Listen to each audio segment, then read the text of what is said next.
Welcome, Axel. Welcome. You are in my videocast about participatory video. We are already working together for about 2 years together on participatory video. So please introduce yourself. Who are you? For which organization are you working? And what motivates you so much to work with participatory video? Good morning, Simon. Thanks for having me. My name is Axel Schmidt. I'm here in Bonn, Germany, but I'm working for the German NGO Arbeiter Samariter Bund, ASB, and I'm also a sphere focal point in Germany. And what motivates me, wow, quite a lot. The amazing process, listening to people and really finding a way where we can use a method to really do what we say as a sector that we want to do. Okay, and can you tell a bit more about ASB as an organization? So what is ASB doing?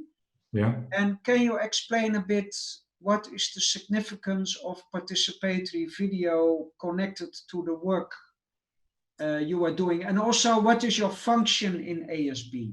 Yeah, okay. My official function, that's a label, but of course there are always things on the side, but I'm called the Emergency Response and Training Coordinator at the head office. And ASB is actually a very large organization within Germany with more than 230 branches, doing social welfare, running medical services and this kind of stuff. And in the foreign aid department where I'm working, we are working in roughly 14, 15 countries in different sectors. Yeah, and that's the background for ASB in short. Okay, so I understand it's most humanitarian assistance, right, to people?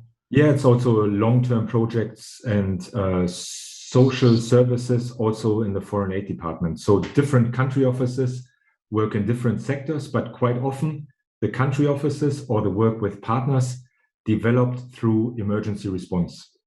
And can you give some examples? Exactly what kind of emergency response? Is it food, shelter, medical care?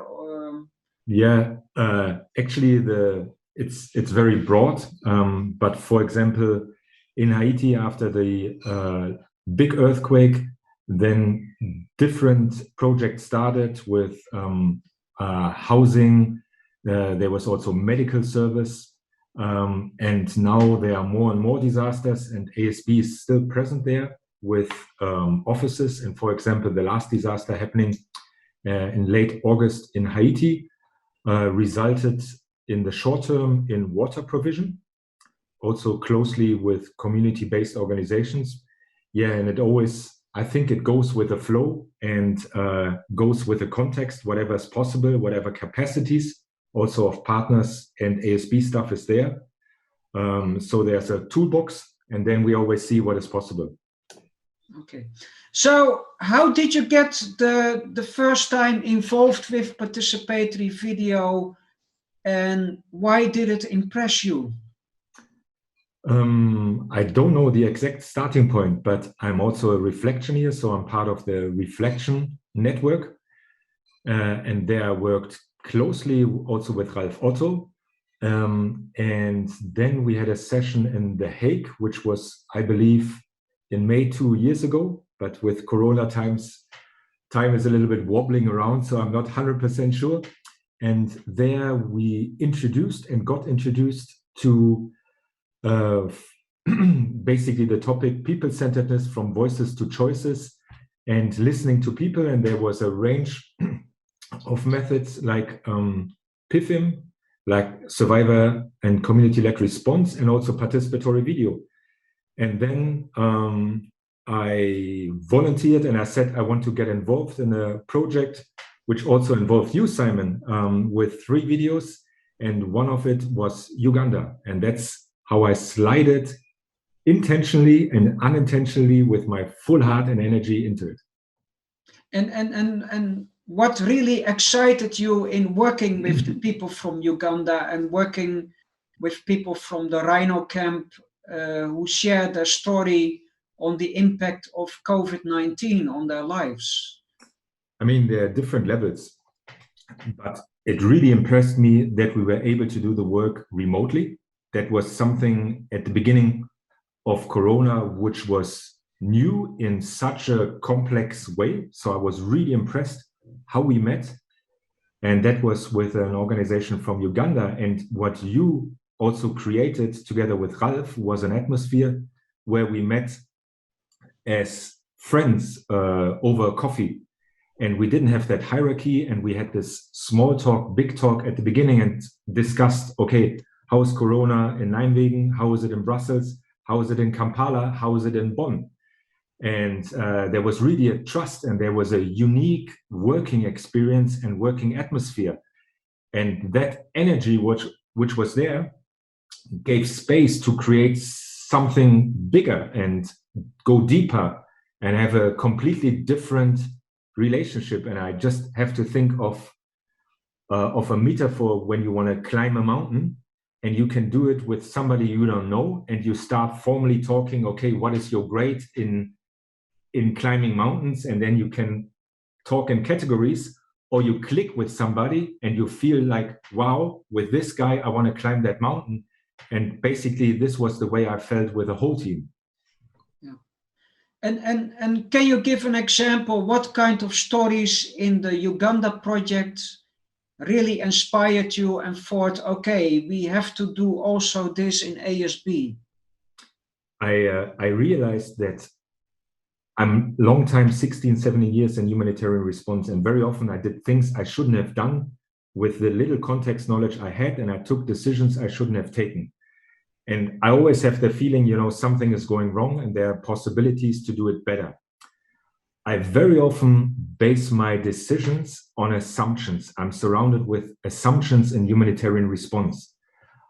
What happened by working with a team in Uganda was, and by the footage we got step by step, that I spent 2 days in Uganda. You know, how dare I have an opinion about the context in a camp where I haven't been, with people I don't know? But still, I found myself looking in the mirror, seeing, hey, I have those assumptions. And then I was listening, for example, that people wanted more security and wanted more security from the government. And my instinct said, I don't think it's good. But how dare I to have such an assumption? And this interaction and the footages we got, and they were raw, they were authentic, they were real. I had to realize, okay, when 2 or 3 people honestly tell me what they feel, that they want more security, I have to listen to them. And these were moments where I thought, wow, I'm getting things I didn't assume I would get. And I was getting an angle I was surprised of. And this possibility, not simply to ask my question and then get the answer because I asked that question, these were moments where I thought, wow, I want more of this. Yeah. So you wanted more of this. How did you convince your people in ASB to do this in Greece? So how did the project from Greece start so that we could work with refugee communities in Greece? Very good question, and it's hard for me to find every step. And I think this is the problem of, if you want to changing the path, there's not really a log frame for that, and it's not the usual way you do it.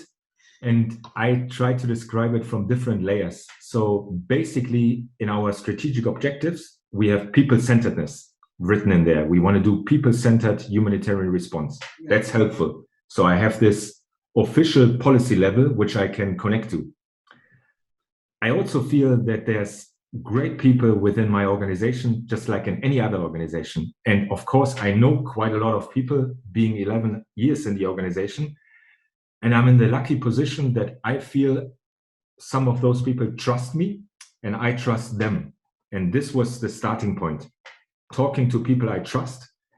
And the country director of ASB is also very much into people-centeredness, and he liked the idea, and he also wanted to know more about, for example, in the context of Greece, what refugees on mainland Greece, actually what is important to them, and it is important to him.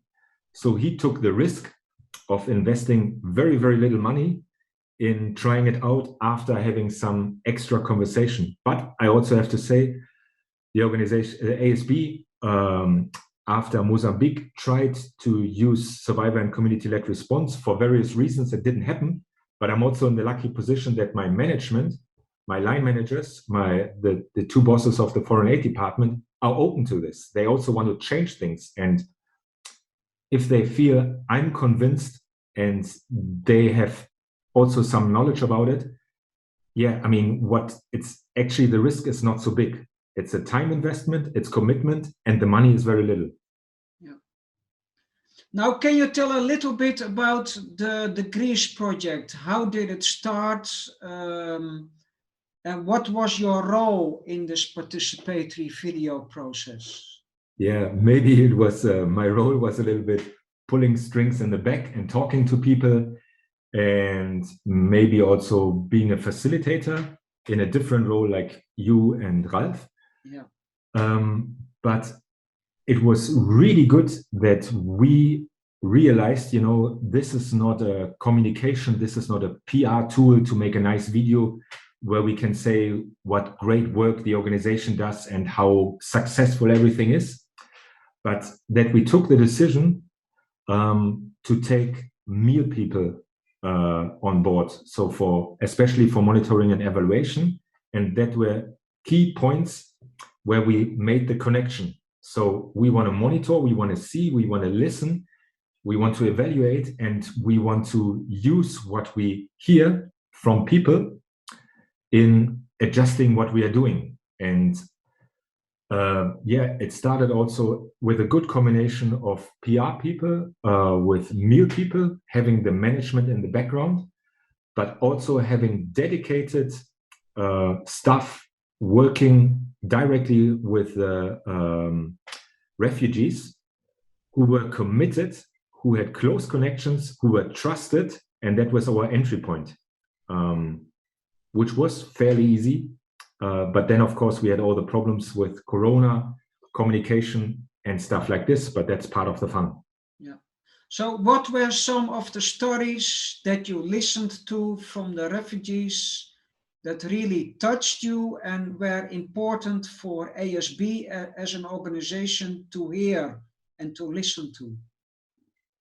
There were many, but we did some test videos which were great in itself, where two persons from Guinea described their story, and they really wanted to describe their story. They were very eager to tell us in the best possible way with video how hard, how difficult their journey to Greece was. But the beautiful thing to me was, to all the stories I was listening, I was listening to strong people, to capable people, not to beneficiaries, not to victims, but really to people who are dedicated, if they have the possibilities, to take their life in their hand, and maybe they need little bits and pieces, but basically they are capable, they are smart, they manage to get from very, very difficult places, from war zones, they manage to get to Greece. I think we have to trust them that they are capable of doing much more. And I also had the other moment of another person from another country who said he had to deal with racism. And I found it quite amazing, knowing a little bit about the background where this person was coming from, that it takes a lot to say something that direct. Because usually what I learned from interaction is there would be a more indirect way, which maybe we as Dutch or Germans wouldn't understand directly, but maybe they would tell us clearly to us. But that this person really said something, yeah, I feel like people are treating me in a racist way, and I don't like that. And having that space and trust that people are articulating what they really feel is amazing. Yeah. Now, in the beginning of our video cast, you told from Uganda, by open listening, you learned I have to take away some of my assumptions. Which other new things did you learn from the refugees? And you might have assumed differently. What helped ASB in re-looking at their services? Yeah, I mean, in Uganda last year, it was also about pregnancy and that women felt insecure. But there was also this one strong woman with a very strong voice. And she was responsible for feeding her family, and she didn't have access to the market, and really having this impacts that you actually wouldn't hear. And in Greece, it was also about capacities. And I think this is something where we have to take, and we as an organization and we as a sector, we have to stop thinking just of needs. And what this movie, this participatory film, really expressed is capacities from every angle. There was this woman who wanted to drive a car, and she just needed the possibility, and then she could do many more stuff. And I think the Geneva socialized top-down approach that we are usually in, and maybe we feel that it's the frame is too small, but I think it's also our responsibility not to get out of this. And if we are just looking at needs is all we find.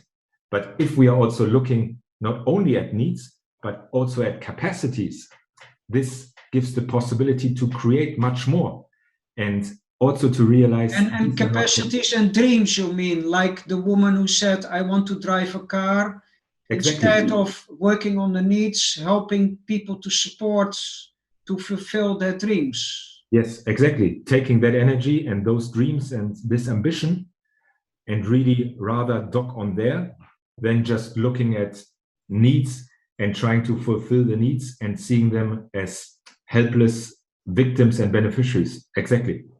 Yeah. Now, quite recently, we had a meeting with the Greek team.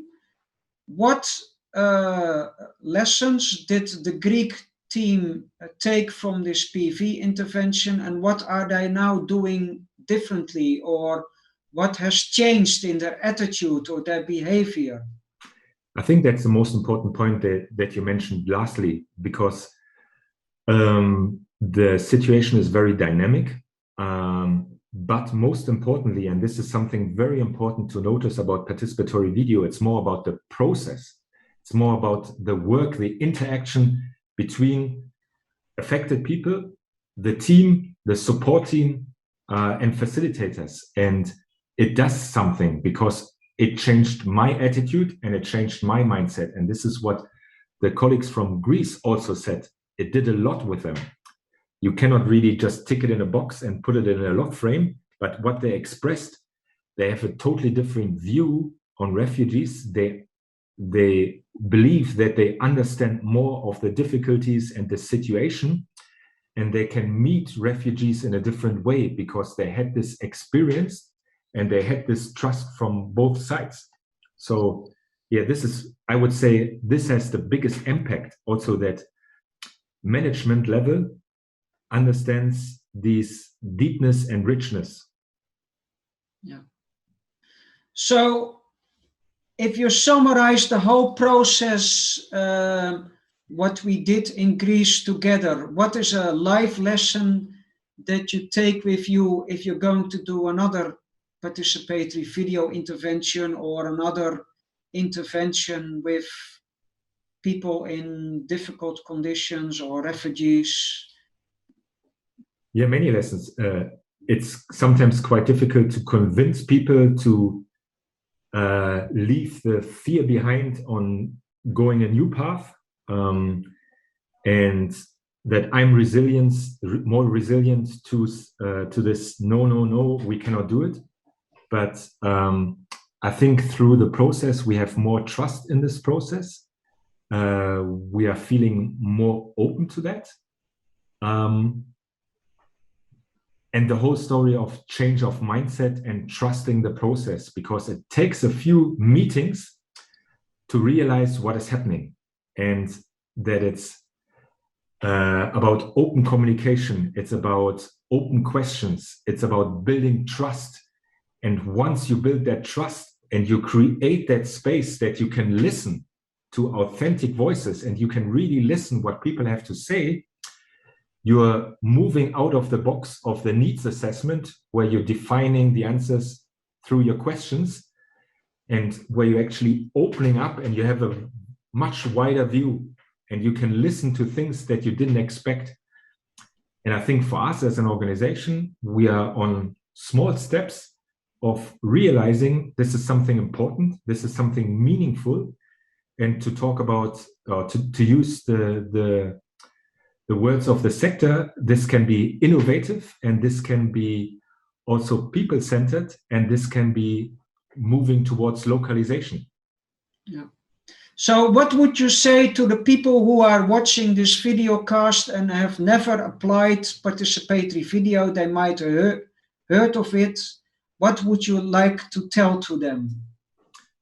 Many things, but since I cannot talk for hours here, I would say trust yourself. And if you have the feeling that you want to do something different and more meaningful in your work, in your projects, give it a go. Maybe join a film festival of participatory video, watch some participatory videos on your YouTube channel or the Reflection YouTube channel.